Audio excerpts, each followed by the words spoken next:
রামের দেশে রামের মিছিল হবে তো কোথায় গিয়ে হবে বলুন? আমেরিকা আন্টার্কটিকায় মিছিল করবে মানুষ, নাকি চীনে গিয়ে মিছিল করবে? রামনবমীর মিছিলকে কেন্দ্র করে তৃণমূল কংগ্রেস সামাজিক উত্তেজনা তৈরি করতে চাইছে, সংঘর্ষের পরিবেশ তৈরি করতে চাইছে, হিন্দু মুসলমানে হানাহানি করতে চাইছে।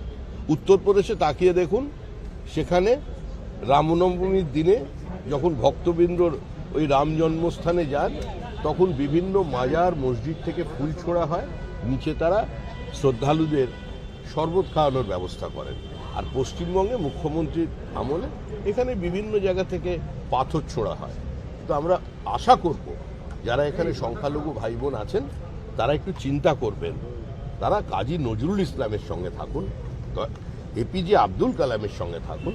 এই তৃণমূলের রাজনীতির জন্য তারা ওই কি বলে টুকরে টুকরে গ্যাং আছে, ওদের সঙ্গে একটু নাই থাকলে তারা ভেবে দেখুন তাদের ভবিষ্যৎ তার কীরকম আছেন গত 15 বছরে। একবার আয়নার সামনে দাঁড়িয়ে নিজেকে প্রশ্ন করুন।